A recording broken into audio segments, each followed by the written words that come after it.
नमस्कार दोस्तों, हमारे चैनल में आपका स्वागत है। आज की जो क्लास है वो हिंदी की क्लास है और हिंदी में हम छंद पढ़ रहे थे। क्या पढ़ रहे थे? छंद पढ़ रहे थे। छंद में ये छंद की दूसरी क्लास है। तो छंद में हम क्या पढ़ रहे थे कि मात्राएं कैसे गिनी जाती हैं और वर्ण क्या है, ध्वनियाँ क्या है, इन पे हम चर्चा कर रहे थे। जैसा कि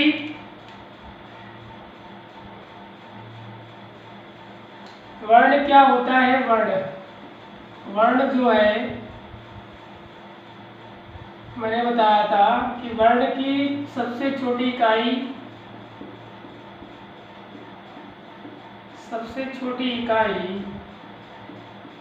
क्या कहलाती है? वर्ण कहलाती है। और वर्णों के समूह को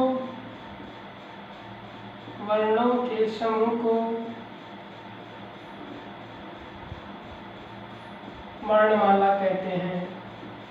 क्या कहते हैं? वर्णमाला कहते हैं। क्या कहते हैं? वर्णमाला कहते हैं। और बात कर लें, वर्ण होते कितने हैं? वर्ण हमारे होते हैं दो। कितने होते हैं? वर्ण दो। वर्ण के भेद की बात कर लें, दो हैं। कौन कौन से हैं? जो वर्ण हैं, एक होता है हर्ष वर्ण। दूसरा जो होता है दीर्घ वर्ण। हर्ष वर्ण को हम क्या बोलते हैं? एक मात्रिक। क्या बोलते हैं? एक मात्रिक वर्ण बोलते हैं। दीर्घ को क्या बोलते हैं? द्विमात्रिक वर्ण बोलते हैं। क्या बोलते हैं? द्विमात्रिक वर्ण बोलते हैं। हर्ष होता क्या है? हर्ष में सबसे छोटा आता है, छोटी ई आती है। सबसे पहले छोटा हो और इसके बाद छोटी ई, छोटा ओ और ऋषि। दीर्घ में बड़ा, बड़ी ई, बड़ा ओ और ऐसे न और उससे अपनी और उससे और अंगहा भी आता है। क्या आता है? अंगहा और आहा, ये सारे आते हैं। हम बात कर ले मात्रा क्या होता है?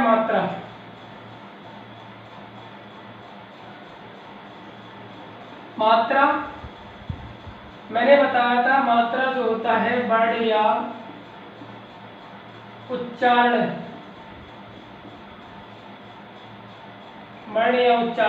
वाली ध्वनियाँ क्या कहलाती हैं?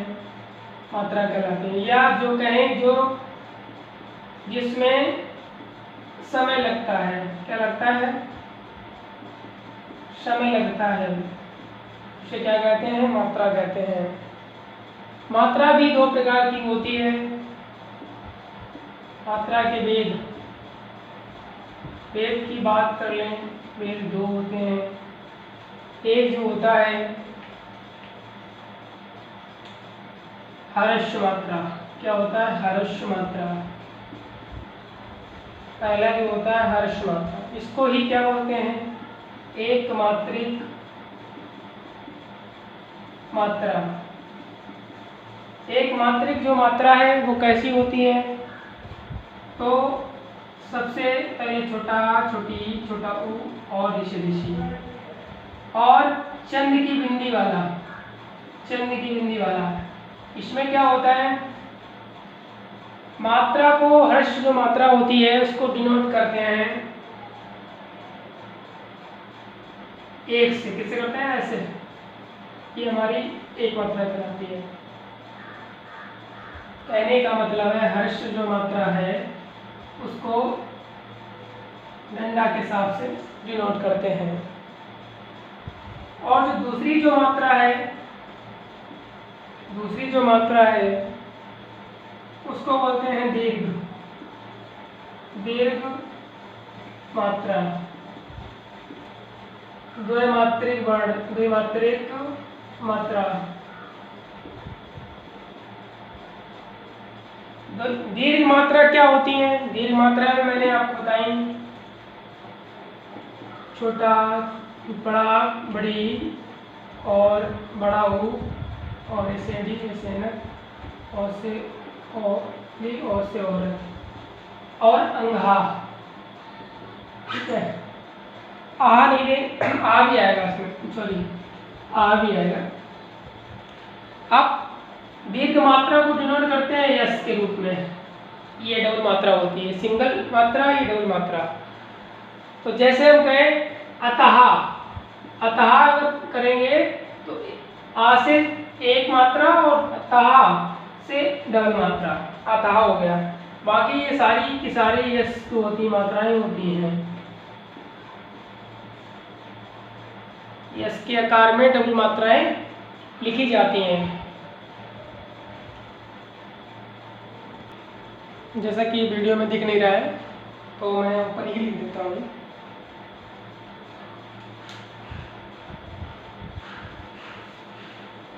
मैं लिख देता हूँ। इतना समझ में आ गया वर्ण क्या है? वर्ण में ही हम वर्ण को इरेज कर दे रहे हैं।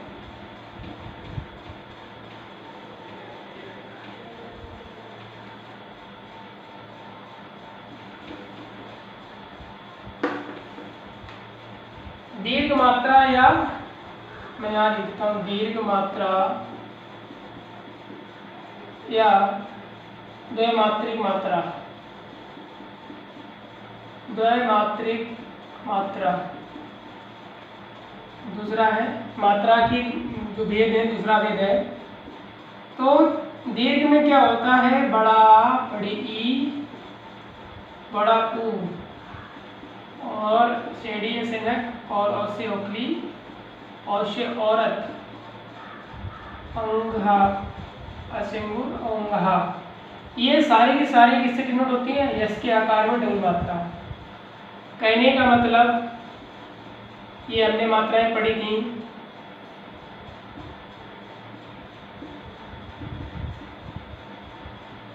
जैसे बात कर ले अंगा की, ये यहाँ पे कंफ्यूजन ज़्यादा रहता है। मैंने बोला आ की अतः, तो अतः को कैसे लिखेंगे? आ से तो एक मात्रा हो गई और ता से डबल मात्राएं होंगी। क्या हो गई? डबल मात्राएं होंगी। कुछ मात्राएं जो होती हैं, जैसे कुछ मात्राएं जो होती हैं अग्र है, अग्र, वक्र, इसमें क्या होता है? इन दोनों में आ और बा दोनों को दोनों का संयुक्त अक्षर होता है। संयुक्त मात्रा होती है। ये जो रा लगाया, रा उठ के किस पे आ जाता है? आ पे आ जाता है। और जो का है वो किस पे आ जाता है? बा पे आ जाता है। तो अग्र की मात्रा की बात कर लें, अग्र जैसे है तो ये रा उठ के आएगा, यहाँ डबल मात्रा हो जाएगी, एक हो जाएगी। वक्र की बात करें तो वक्र में पा की दो मात्रा और एक का की मात्रा, ये वक्र हो गया।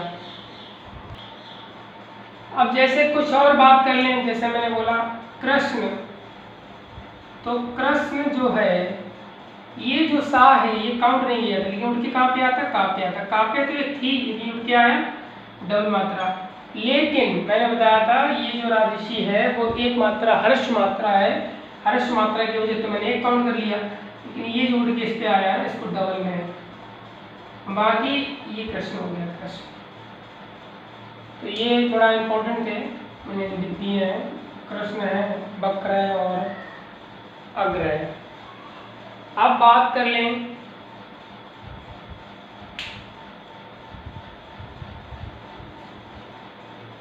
तो बात कर ले मात्रिक छंद की बात कर रहे हैं।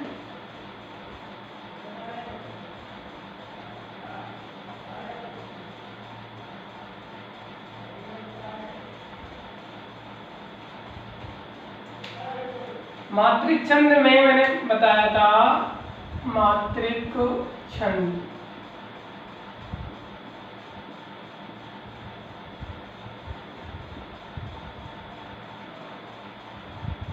मात्रिक छंद जो होते हैं वो कितने प्रकार के होते हैं? वो 3 प्रकार के होते हैं। कौन कौन से बताए थे? सममात्रिक छंद, दूसरा बताया था अर्धमात्रिक, अर्धसममात्रिक छंद, और तीसरा जो बताया है विषम मात्रिक छंद।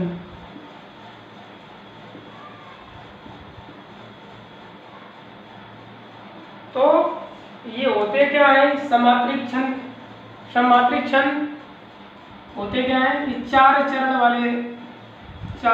वाले छंद होते हैं। इसमें 4 चरण होंगे, वो सममात्रिक छंद होगा। अर्धमात्रिक में भी 4 चरण होंगे। 4 चरणों वाला ऐसा चरण बताइए, ऐसे 4 चरण गए जिसमें सममात्रिक हो या विषमात्रिक हो। लेकिन विषम मात्रिक में होता क्या है? 4 या 4 से अधिक चरणों वाला ऐसा चरण जो 4 या 4 से अधिक हो विषम मात्रिक कहलाता है। विषम मात्रिक के कुछ एग्जाम्पल बताएंगे, जैसा कि सममात्रिक होते कौन कौन से हैं। हम बात कर लें सममात्रिक, तो पहले ये जान लें। जैसे मान लीजिए मैंने 1 चरण, 2 चरण, 3 चरण, 4 चरण ऐसे बता दिए, और ये 5 जितने भी चरण सम चरण होंगे, बराबर सम में होंगे। 10 अगर यहाँ भी है तो यहाँ भी 10। सम का मतलब है बराबर। लेकिन इसमें क्या होगा? पहला चरण अगर होगा तो दूसरा चरण होगा,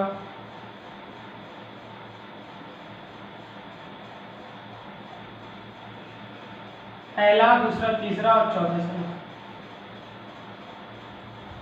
और इसमें क्या है? इसमें होता है एक तो सम या अर्धसम, दूसरा हो सकता है या तो अर्ध होगा, अर्धसम या सम। क्या होगा? अर्धसम होगा।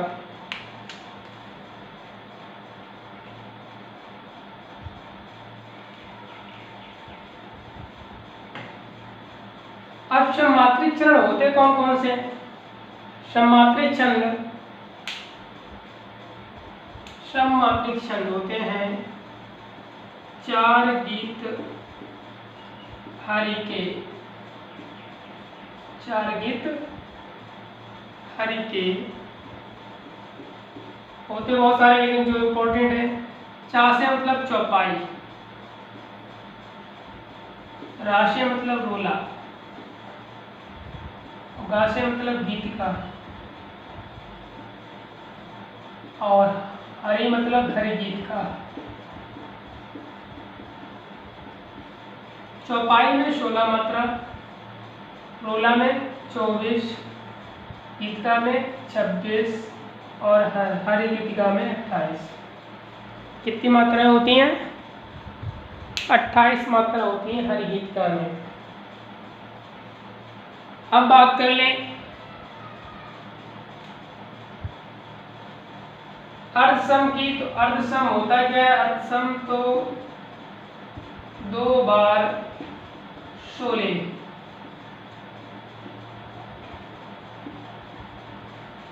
2 मतलब दोहा, बा मतलब बरबहे, और शा मतलब सोरठा, ला मतलब उलाला, उलाला।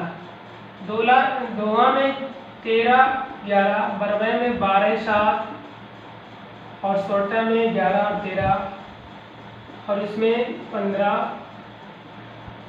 और 7 15 और 7 मात्राएं होती हैं।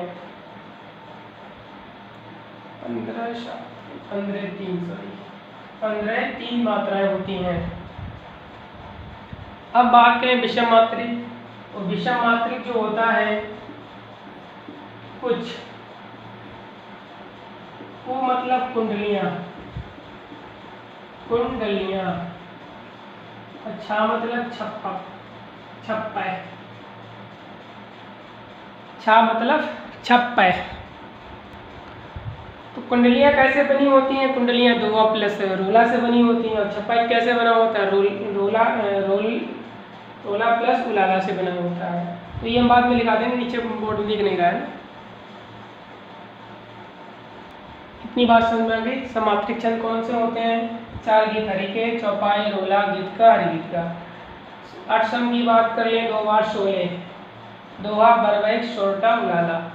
और विषम मात्रिक की बात कर लें तो विषम मात्रिक में कुछ होता है। क्या होता है? कुछ होता है। कुछ का मतलब कुंडलियां, छा मतलब छप्पा।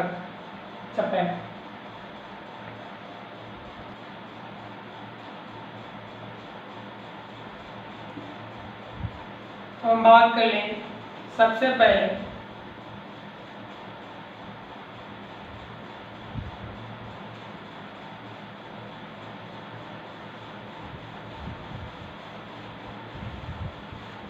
सममात्रिक छंद की।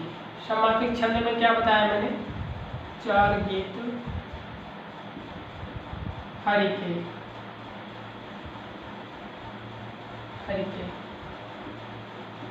चौपाई,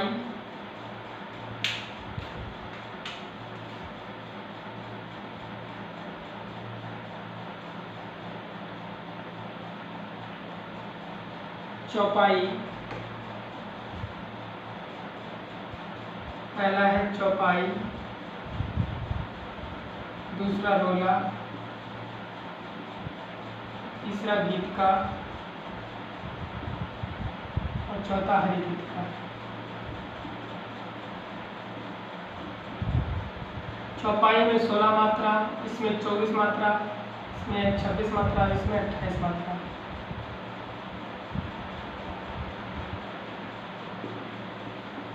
लेकिन इसके अलावा कौन कौन से होते हैं? एक तो अहीर होता है, तोमर है, मानव है, और मानव के बाद एक चौपाई तो 16 होता है, एक चपाई होता है। जैसे चौपाई हम लिखते हैं चौपाई, और एक होता है चपाई। तो चपाई जो है वो 15 मात्रा है, लेकिन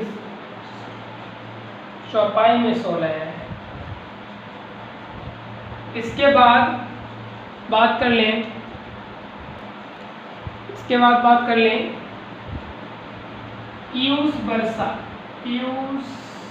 वर्षा, और इसके बाद बात कर लें राधिका।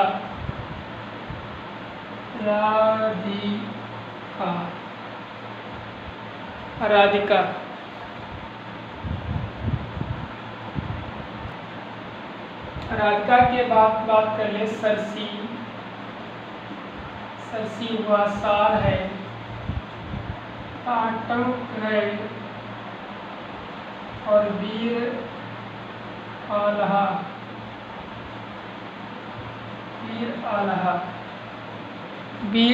आल्हा।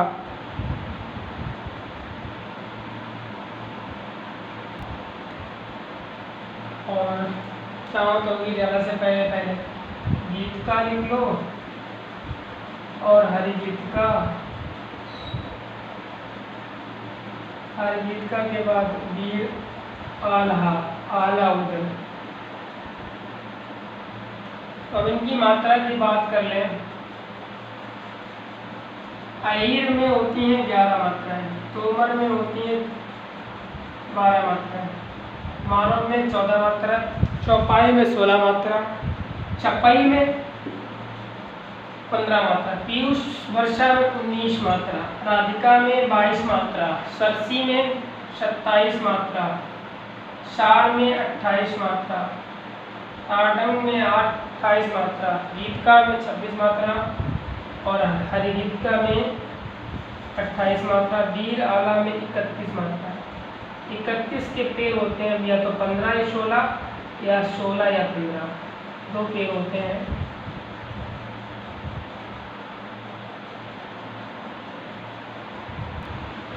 अब बात कर लें अर्धसम। अर्धसम जो होता है वैसे 4 चरण वाला होता है, लेकिन इसको क्या बोलते हैं? मात्रिक छंद बोलते हैं। क्या बोलते हैं?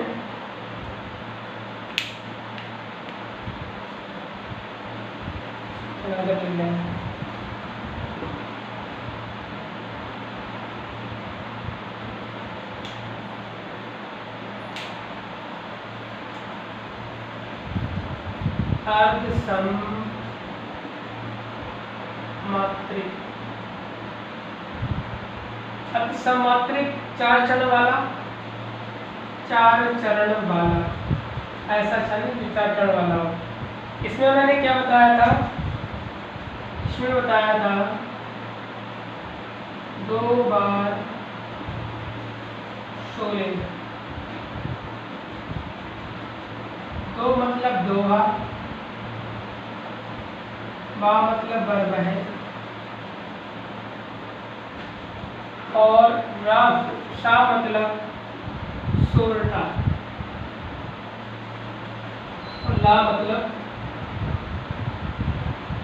उलाला। अब होती कितनी मात्रा है? वैसे 4 चरणों वाला है, लेकिन इसमें क्या होता है? पहले और तीसरे चरण में, पहले और तीसरे चरण में, और दूसरे चरण में, दूसरे चौथे चरण में, पहले और तीसरे चरण में 13 मात्राएं, और दूसरे चौथे चरण में 11 मात्राएं होती हैं। लेकिन याद करने का तरीका 11, 13, 11 और बरबैक में 12 साल, सोरठा में 11, 13, इसमें 15 और 3। ऐसे याद करनी है कि बरबैक में पहले और तीसरे चरण में 12 मात्राएं और दूसरे और चौथे चरण में 7 मात्राएं। सोरठा क्या होता है? दोहा का उल्टा होता है। जो ऐसा छंद बताइए जो दोहा का उल्टा होता है, तो सोरठा होता है। 11, 13 यानी कि पहले और तीसरे में 11 मात्राएं और दूसरे चौथे में 13 मात्राएं, ये मिला के 24 मात्राओं वाला हो जाता है।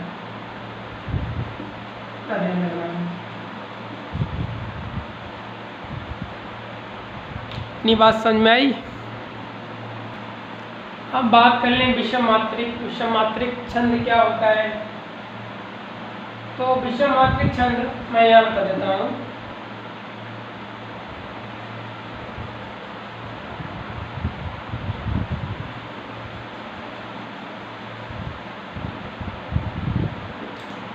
विषम मात्रिक छंद, विषम मात्रिक छंद, विषम मात्रिक छंद क्या होता है? मैंने बताया 4 या 4 से अधिक, 4 या 4 से अधिक चरणों वाला छंद विषम मात्रिक कहलाता है। इसमें मैंने बताया था कुछ, क्या बताया था? कुछ। काशे मतलब कुंडलियां, और छा मतलब छप्पा। कुंडलियां क्या होती? कुंडलियां वैसे बेसिकली 24 मात्रा वाला होता है, लेकिन प्रत्येक चरण में 24 मात्राएं होती हैं। ये बनता किसके सहयोग से है? बनता है पहला दोहा, नंबर 1 पे दोहा ही मिलेगा, नंबर 2 पे क्या मिलेगा? रोला मिलेगा। इनके सहयोग से 24 मात्रा वाला क्या बनता है? ऐसा चरण जो 24 मात्राएं वाला होता है कुंडलियाँ कहलाता है। लेकिन प्रत्येक चरण में, जैसे मान लीजिए पहला चरण में 24 मात्रा, दूसरे चरण में 24 मात्रा, तीसरे चरण में 24 मात्राएं, चौथे चरण में 24 मात्राएं, चाहे जितने भी चरण होंगे 24 ही मात्राएं होंगी। लेकिन हम जानते हैं कि दोहा में कितनी 13 और 11 होती हैं, रोला में कितनी होती है? 24 होती हैं।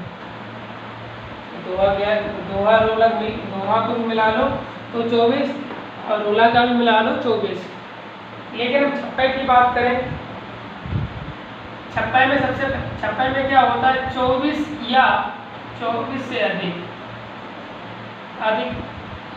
चरण वाला, कितने चरण वाला? 24 या 24 से अधिक चरण वाला।